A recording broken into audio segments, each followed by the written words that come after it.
Good morning everyone, welcome to movies classes. जैसा कि आप लोगों को पता है, हम लोग लास्ट डे क्वाड्रेटिक इक्वेशन नाम के चैप्टर को पढ़ रहे थे, जिसका इंट्रोडक्शन मैंने आपको दिया था। और कल थोड़ा सा लास्ट डे थोड़ा लैब भी डिस्टर्ब था, जिसके कारण से वीडियो को बीच में ही रोकना पड़ा था। तो कोई नहीं, अभी आप यहाँ ध्यान दीजिएगा। लास्ट डे हमने आपको एक होमवर्क्स भी दिया था आपके NCERT बुक के एक्सरसाइज 4.1 को, है ना, जिसमें बहुत सारे लोगों ने जमा करा है, होमवर्क सबमिट किया, और कुछ लोगों के डाउट्स भी थे। उन डाउट्स को हम पहले लेते हैं, उसके बाद देखते हैं। उससे पहले थोड़ा सा और रिकैप कर लेते हैं कि क्वाड्रेटिक इक्वेशन होता क्या। मैंने लास्ट टाइम आपको बताया था क्वाड्रेटिक इक्वेशन क्या होगा। एक ऐसा इक्वेशन जिसमें किसी एक वेरिएबल का यूज़ किया गया हो और उस वेरिएबल का जो डिग्री ऑफ पॉलिनोमियल होता है, पॉलिनोमियल ऑफ डिग्री या फिर आप डिग्री ऑफ पॉलिनोमियल बोलते हैं, वो क्या होता है, that means the highest value of the exponent, है ना। किसी एक वेरिएबल का जो हाईएस्ट आपका एक्सपोनेंट वैल्यू हो वो क्या कहलाता है, आपका डिग्री ऑफ पॉलिनोमियल बोलता है ना। तो यहाँ पे चीज़ें क्या होगी, कोई भी एक इक्वेशन जिसके वेरिएबल का जो डिग्री होगा, जो हाईएस्ट डिग्री होगा, वो अगर 2 है तो हम उसको क्या बोलते हैं, क्वाड्रेटिक इक्वेशन बोलते हैं, है ना। अगर 2 है तो क्या बोलेंगे उसको, डेफिनेटली हम लोग क्वाड्रेटिक इक्वेशन ही बोलते हैं। इसलिए मैंने यहाँ पे नोट करके रखा। दैट मीन्स हमारे इंपॉर्टेंट क्या है, वेरिएबल का पावर 2 होना चाहिए। अगर ऐसा नहीं होता है तो वो एक क्वाड्रेटिक इक्वेशन नहीं कहलाता। इससे रिलेटेड मैंने और भी चीज़ें आपको बताई थी कि यहाँ पर देखिए मैंने एक इक्वेशन का स्टैंडर्ड फॉर्म लिखा है, that is ax² + bx + c = 0, है ना। ये इसका स्टैंडर्ड फॉर्म होता है, जहाँ पर आपके a, b और c, यानी कि जो गिवन मैंने यहाँ पे लिखा है, a जो कि आपका x² का कोफिशिएंट है ना, b जो कि आपका x का कोफिशिएंट है, और c आपका एक इंडिपेंडेंट वैल्यू है जिसको आप कांस्टेंट बोल सकते हो, है ना। ये तीनों क्या होते हैं, आपके रियल नंबर्स होते हैं। और इसके साथ ही एक और कंपलसरी है, यहाँ पे मैंने b और c को वाइट रखा है और a को रेड रखा है। रीज़न ये है क्योंकि a वाला काफ़ी इंपॉर्टेंट है। बोला क्या जाता है ना कि यहाँ पर a, b और c में b का वैल्यू कुछ भी हो, c का वैल्यू कुछ भी हो, मैटर नहीं करता। ये दोनों मेरा बिल्कुल सेफ जोन है, ठीक है। पर a का जो कंडीशन है वो हमेशा आपका क्या होना चाहिए, एक कंडीशन के साथ होना चाहिए कि a के बराबर आपका वैल्यू 0 नहीं होगा। क्यों? क्योंकि अगर आपने a के साथ 0 कर दिया, दैट मीन्स क्या होंगे, आपका जो x² वाला जो वैल्यू है, जो पूरा का पूरा वो छोटा सा पार्ट है, वो क्या हो जाएगा, 0 बन जाएगा। तो आपके जो इक्वेशन है वो क्वाड्रेटिक की जगह पे कहाँ चले जाएंगे, वो लीनियर में फॉर्म कर जाएगा, है ना। तो चीज़ें क्या हैं, ये इसका स्टैंडर्ड फॉर्म है। उम्मीद आपको समझ में आया होगा। ए बी सी आपके रियल नंबर्स होते हैं जहाँ पर a के बराबर 0 नहीं होना चाहिए, है ना। और ऐसा अगर फॉर्म कर रहा है तो डेफिनेटली वो एक क्वाड्रेटिक इक्वेशन होगा। चलिए, जो आपके डाउट्स थे, जो कि एक्सरसाइज 4.1 का है NCERT से, जो मैंने यहाँ पर लिख के रखा है, ध्यान दीजिएगा। यहाँ बोला क्या जा रहा है कि आपको एक क्वेश्चन था जिसमें क्या करना है, आपको सिर्फ इक्वेशन फॉर्म करना, ताकि इस सिचुएशन को सॉल्व करा जा सके, है ना। तो चलिए देखते हैं बोला क्या जा रहा है। बोला गया है क्वेश्चंस को पहले आप ध्यान से पढ़ते हैं, उसके बाद हम इसको सॉल्व करेंगे। बोला जा रहा है, a train travels a distance, sorry यहाँ पे थोड़ा सा समझ लो टाइपिंग इशू है, ठीक है, हो गया। तो क्या बोला जा रहा है, a train travels a distance of 480 kilometre. कितना किलोमीटर डिस्टेंस कवर कर रहा है, 480 kilometre, at a uniform speed. If the speed had been 8 kilometre per hour less, then it would have taken 3 hour more to cover the same distance. मतलब चीज़ें क्या हो रही, एक ट्रेन है जो अपने एक यूनिफॉर्म स्पीड से 480 किलोमीटर का डिस्टेंस कवर कर रहा है, और बोला जा रहा है कि अगर उसकी स्पीड को हम 8 किलोमीटर पर आवर घटा देते हैं तो उसको जो वही डिस्टेंस, सेम डिस्टेंस कौन सा, 480 किलोमीटर, 480 किलोमीटर वाला, उसी को कवर करने में क्या लग गया, इस बार उसको 3 घंटे ज़्यादा टाइम लग गया। और हमें क्या चाहिए, डिस्टेंस चाहिए, sorry we need to find the distance, नहीं यहाँ पे स्पीड होगा, है ना। हम लोग को स्पीड चाहिए क्योंकि डिस्टेंस तो ऑलरेडी है। तो हम लोग क्या करना है, स्पीड फाइंड करना है। तो स्पीड फाइंड करने के लिए आपको कौन सा इक्वेशन की ज़रूरत होगी वो फॉर्म करिए, है ना। तो सबसे पहले जो चीज़ फाइंड करना है उसी को हम लोग क्या देंगे, एक वेरिएबल का फॉर्म देंगे, है ना। तो क्वेश्चंस यहाँ से हम लोग शुरू करते बनाना। सपोज कर लेते, let the speed of train is x kilometre per our, है ना। स्पीड अगर x किलोमीटर पर आवर, इससे पहले एक चीज़ समझ लीजिएगा, आपको डिस्टेंस, स्पीड और टाइम से रिलेशन आपको पता होना चाहिए। आपको शायद पहले भी बताया गया, उम्मीद है चीज़ें सभी को याद हो। डिस्टेंस के बराबर फॉर्मूला होता है स्पीड इनटू टाइम, है ना। चीज़ें वही हो जाएंगी। तो यहाँ पे ध्यान दीजिए, यहाँ पर हमारे पास स्पीड हमने क्या ले लिया, x किलोमीटर, और हमारे पास क्वेश्चन ऑलरेडी गिवन था डिस्टेंस इज 480 किलोमीटर, है ना। तो बताइए टाइम टेकिंग कितना लगेगा, इसको टाइम कवर करने में कितना लगेगा। टाइम इज इक्वल टू क्या हो जाएगा, डिस्टेंस अपॉन स्पीड, है ना। तो चलिए कर लेते हैं, यहाँ पे 480 हो गया और नीचे स्पीड हो गया x, तो ये इतना टाइम लग जाएगा कवर करने में, है ना। अब ध्यान दीजिएगा क्वेश्चंस में क्या बोला जा रहा है ना कि आपको क्या करना है इस बार, ये जो ट्रेन है ना उसके स्पीड को 8 किलोमीटर घटा दिया गया। अगर स्पीड को 8 किलोमीटर घटा दिया गया यानी स्पीड 2 हम यहाँ नाम दे रहे हैं, ध्यान दीजिएगा स्पीड हमने 2 नाम दिया है, स्पीड 2 के according x minus 8 kilometre per our हो गया। तो उसको सेम डिस्टेंस यानी कि डिस्टेंस पर अगर हम फॉर्मूला लगाए तो क्या हो जाता है, टाइम इनटू स्पीड, है ना। तो क्या होगा, स्पीड डिस्टेंस 480 किलोमीटर जैसा था वैसे रह गया, है ना। आगे देखते हैं, बोला जा रहा है स्पीड में 8 किलोमीटर घटाया गया तो टाइम में क्या हो गया, 3 किलोमीटर बढ़ गया, 3 आवर्स बढ़ गए, यानी 3 आवर्स के जो टाइम थे वो बढ़ गया। तो टाइम ड्यूरेशन मेरा पहले कितना था 480 बाई x, इसमें 3 आवर वर्क 3 आवर्स इंक्रीज कर रहा, तो हमने +3 कर दिया, ये हमारा टाइम हो गया, है ना। स्पीड कितना है, स्पीड पहले से था, आई मीन स्पीड हमारे पास स्पीड 2 देख रहा है ना, कंडीशन 2 को हम देख रहे हैं, कंडीशन हम लोग 2 को देख रहे हैं, तो यहाँ पे क्या हो जाए स्पीड हो जाए x माइनस 8। अब इसको आपको सॉल्व करना है, इसको आप इक्वेशन को फॉर्म करिए, आपके पास सॉल्यूशन आपका हो जाएगा। चलिए हम लोग सॉल्व करके देख लेते हैं। बहुत लोगों को यहाँ पे दिक्कतें हो सकती हैं कि आई होंगी, तो यहाँ पर मैंने ले लिया 480 इज इक्वल टू, यहाँ कर लीजिए 480 प्लस 3x एलसीएम मैंने लिया सिंपल सा, और इतना कर दे कि आपको ऑब्वियसली पहले से बताया गया है ना। तो चलिए कर लेते हैं, सॉल्व करते चलिए। यहाँ पे क्या हो जाएगा, मल्टीप्लिकेशन में तो चीज़ें मल्टीप्लाई होंगी, है ना। तो मल्टीप्लाई कर लीजिए, मल्टीप्लाई करेंगे तो क्या होगा, यहाँ सीधा लिख लो 480 plus 3x into x minus 8 and divided by x, है ना। x को क्रॉस मल्टीप्लाई करेंगे तो कितना हो जाएगा बच्चे, 480 minus x is equal to, अब इन दोनों टर्म्स को मल्टीप्लाई करिए, ऊपर वाले टर्म है तो यहाँ पे अब कर लेते हैं हम, यहाँ पे सीधा कर रहे हैं 480 minus x, sorry 480x minus 480 into 8 करोगे तो कितना आ जाएगा 0 4 और 8 एंड 3 3840, ठीक है। हमने क्या करा, इसको इन दोनों टर्म से मल्टीप्लाई करा, वही डिस्ट्रीब्यूटिव वैल्यू, है ना। अब यहाँ पे फिर से कर लेते हैं +3x² माइनस 24x, चीज़ें आ गई, ठीक है। अब यहाँ क्या करेंगे, आगे देख लेते हैं। यहाँ देखिए 480x और 480x इधर भी है ना, बोथ साइड है, तो चीज़ें क्या हो जाती, कैंसिल हो जाती। इस तरफ बच गया 0, यहाँ पे क्या बच गया हमारे पास 3x² माइनस 24x, और यहाँ पे क्या हो जा रहा है -3840। तो चीज़ें क्या हैं, ये हमारे पास इक्वेशंस बन गया। अगर आप इसमें कुछ और देखो तो यहाँ पे देखिए 3 यहाँ कॉमन है, 3 यहाँ कॉमन है, और यहाँ पे करो तो 8 4 12 3 15, यहाँ पे 3 कॉमन है, तो तीनों में अगर आप 3 कॉमन ले लो तब क्या हो जाएगा x² माइनस, ऐसे तो आपका यहाँ से भी काम बन जाएगा, पर फिलहाल में आप इसको भी कर सकते हो, ठीक है। हमने ये ले लिया और 0 इस तरफ चला गया, तो इक्वेशन हमारे पास क्या बन गया, x² minus 8x minus 1280, that is the answer. Answer यहाँ से भी आपका फाइंड आउट हो चुका है, आप इसको और तोड़ोगे तो और नीचे चला जाएगा।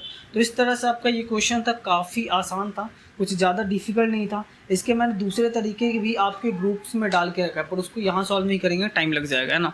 तो उम्मीद है चीज़ें आपको इतनी समझ में आई हो। अब इससे थोड़ा सा आगे बढ़ते हैं। मैंने आपको लास्ट टाइम बताया था जीरोज़ एंड रूट्स के बारे में, जीरोज़, रूट, सॉल्यूशन, वैल्यू, है ना। क्या था कि अगर आपके पास कोई एक इक्वेशन है, जैसे हमारे पास यहाँ पे है ax² plus bx plus c is equal to 0, तो रूट किसे बोलते हैं या फिर ज़ीरो किसे बोलते हैं, समझिएगा, रूट और ज़ीरो किसे बोलते हैं। यानी कि देखिए क्या होगा, अगर x का कोई भी ऐसा वैल्यू, x का कोई ऐसा वैल्यू जिसके लिए क्या होगा कि ये जो है ना इक्वेशन पूरा का पूरा 0 बन जाए, तो वो क्या कहलाता है, उसका रूट ऑफ या फिर ज़ीरो ऑफ इक्वेशन कहलाता है, ठीक है। सपोज मान लेते हैं कि यहाँ पर मैंने एक दे दिया कि एक वैल्यू अल्फ़ा, जैसे ही अगर हमने अल्फ़ा में क्या करा, इस इक्वेशन में x के जगह पे अल्फ़ा पुट करा, सारा इक्वेशन 0 हो गया, तो क्या कहलाएगा वो अल्फ़ा, क्या कहलाएगा, रूट ऑफ द इक्वेशन, है ना। अब ध्यान दीजिए, आपको लास्ट टाइम बताया गया था, आपने लीनियर इक्वेशन में पढ़ा, मैंने आपको बताया है कि जब कभी भी एक क्वाड्रेटिक इक्वेशन होते हैं तो उसके मिनिमम का तो पता नहीं, लेकिन मैक्सिमम 2 वैल्यू हो सकता है, मिनिमम 1 भी हो सकता है, सॉल्यूशन कभी कभी नहीं भी आता है, और कभी कभी आपको 2 अलग अलग सॉल्यूशंस भी मिलते हैं, है ना।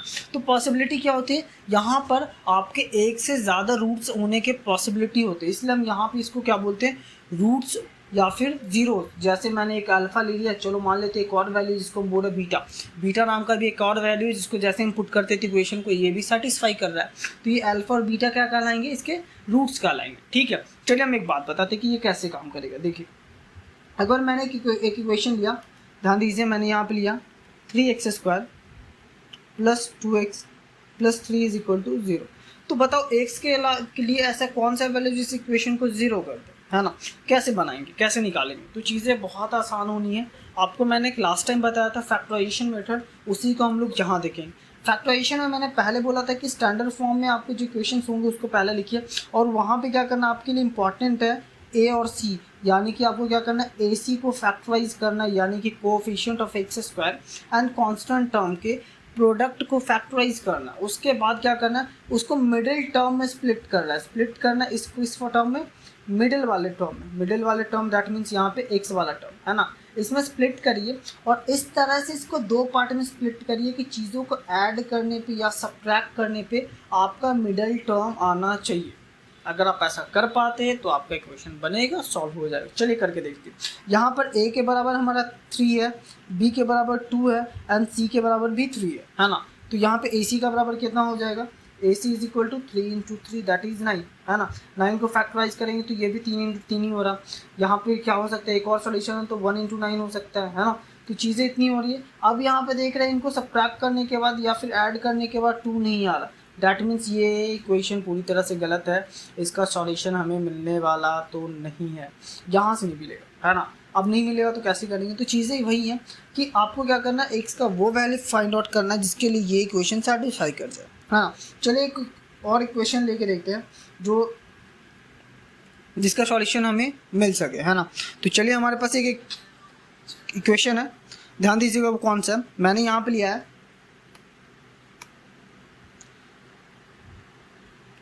2x² minus 5x plus 3 is equal to 0।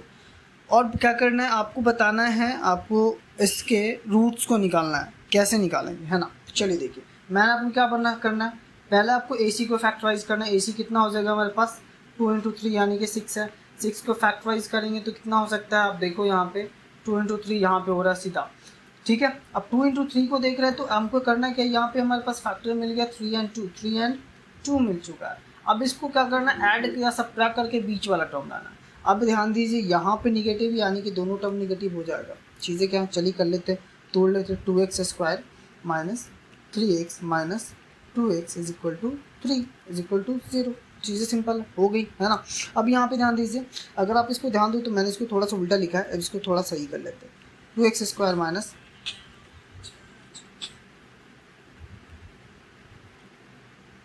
2x minus 3x plus 3 is equal to 0।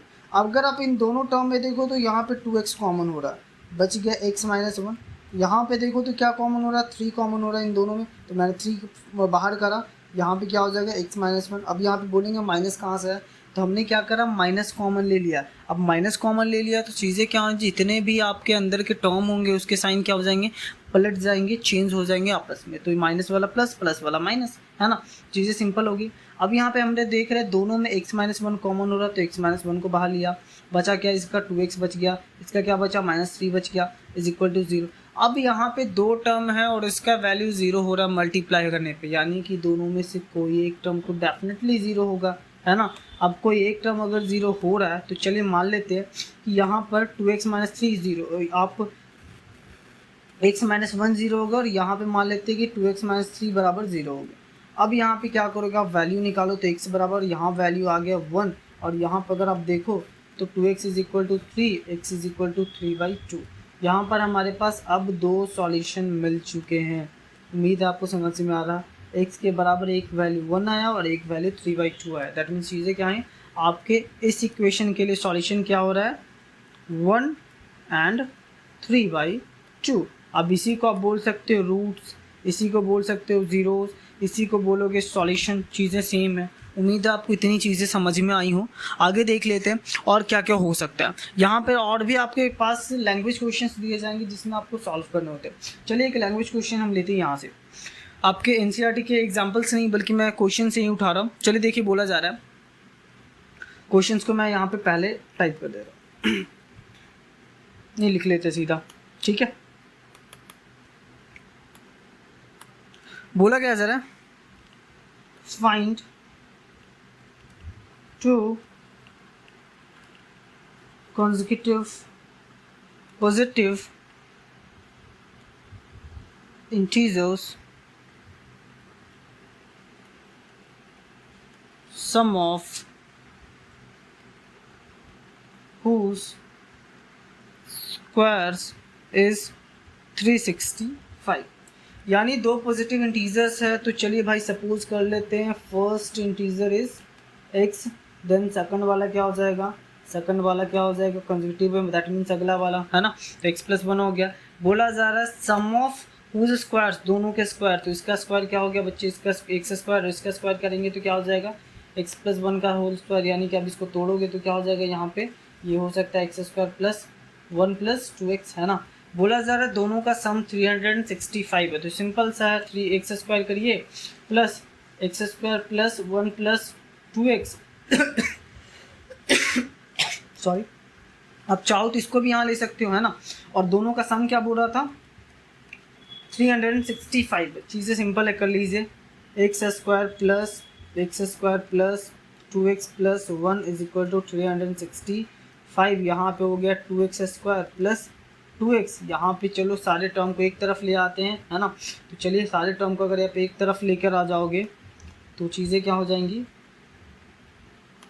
यहाँ हो जाएगा आप 365 नेगेटिव में चला जाएगा और एक यहाँ पॉजिटिव यानी कि घट जाएगा, यानी 364 हो जाएगा। यहाँ पर आपके पास इक्वेशन आ गया। अब इसको सॉल्व करेंगे, कैसे करेंगे, AC यानी कि 364 आपका C है और A कितना हो रहा है 2 हो रहा है। फैक्टराइज करिए, यहाँ पे हो गया आपके पास, फैक्टराइजेशन करिए। सबसे पहले 2 से ही कर लेते हैं, 364 आ गया, फिर से 2 से कर लेते हैं। यहाँ पे कितना हो जाएगा आपका 182 हो जाएगा, फिर 2 से कर लो आप, यहाँ पे कितना हो जाएगा 91 हो जाएगा, फिर कितना हो जाएगा 7 से कर लो एंड 13 टाइम खत्म हो गया है ना। करना क्या है, मुझे 2 लाना है। देखिए 2 दूनी 4 दूनी 8, 8 सत्ते 56, नहीं गड़बड़ है, 2 दूनी 4 दूनी 8 और 8 और यहाँ पे भी नहीं होगा कि फाइन, 7 दूनी 14 दूनी 28 और यहाँ पे कितना हो जाता है 13 दूनी 26। सही है। देखो यहाँ पे क्या हमने करा 7 × 2 × 2 और यहाँ पे 13 × 2, इसका 26 और इसका 28। चीज़ें आ गई, डिफरेंसेस कितना है 2 आना चाहिए, आ गया ना, काम खत्म कर लीजिए। अब यहाँ पे इंपॉर्टेंट चीज़ ध्यान रखना है कि साइन किसका पॉजिटिव रखेंगे किसका नेगेटिव रखेंगे है ना। तो मुझे चाहिए पॉजिटिव, यहाँ में दोनों को हम सब्ट्रैक्ट करना पड़ा, यानी कि बड़ा वाला वैल्यू पॉजिटिव रखना पड़ेगा। तो चीज़ें क्या हो जाएंगी 2x² + 28x - 26x - 364 = 0। आप यहाँ पे क्या करोगे 2x कॉमन ले लो, बचा क्या x + 14 माइनस यहाँ पे 26 कॉमन ले लीजिए, x प्लस डेफिनेटली यहाँ भी आपको 14 ही बचेगा। क्यों, आपको पता है ना हमने क्या करा है, फैक्टराइज कर रहा है। और फैक्टराइज करेंगे तो आप करके देख लीजिएगा, अगर आप 26 × 14 करेंगे तो देखिए यहाँ पे कितना हो जाएगा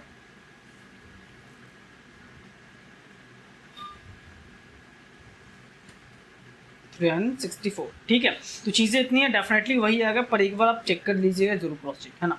दोनों में x + 14 कॉमन, x + 14 मैंने कॉमन ले लिया, इसके लिए बचा 2x - 26 = 0। दोनों टर्म के मल्टीप्लाई यानी प्रोडक्ट 0, यानी चीज़ें क्या होंगी, कोई एक टर्म 0 होगा। तो x के बराबर यहाँ पे वैल्यू आ गया -14, यहाँ पे 26 करके देख रहे हैं, 2x = 13 हो गया, सॉरी 26 है, x = 13 हो गया। तो यहाँ पे सॉल्यूशन आपको क्या मिला है, या तो वो -14 होगा या 13 होगा। अब इम्पॉर्टेंट चीज़ें क्या है, बोला जा रहा था क्वेश्चन में कि जो चीज़ें हैं ना, यहाँ जो इंटीजर है हमारा वो एक पॉजिटिव इंटीजर है और हमारे पास सॉल्यूशन कौन कौन सा है, सॉल्यूशन आया है 4-14 एंड 13, तो पॉजिटिव कौन सा है 13, तो हमारे पास ये हो गया नंबर 1 और दूसरा क्या हो जाएगा जस्ट नेक्स्ट वाला, है ना। तो सॉल्यूशन क्या हो गया 13 एंड 14, फाइंड द सॉल्यूशन, है ना। तो चीज़ें क्या है, आपको ये दोनों चीज़ें मिल गई। उम्मीद है ये क्वेश्चन समझ में आया होगा और ये सेशन भी समझ में आया होगा। अगर सेशन समझ में आया है तो ज़रूर लाइक करें, शेयर करें एंड कमेंट्स भी करें, ठीक है। और आपके लिए एक्सरसाइज होगा कि इससे रिलेटेड आप लोग एक्सरसाइज 4.2 को कंप्लीट करेंगे, ठीक है। उम्मीद है चीज़ें आपको समझ में आए। फिर मिलते हैं अगले सेशन, अगले वीडियो में। तब तक के लिए पढ़ते रहिए, प्रैक्टिस करिए, क्योंकि बिना प्रैक्टिस से कुछ नहीं होना। Thank you so much and welcome.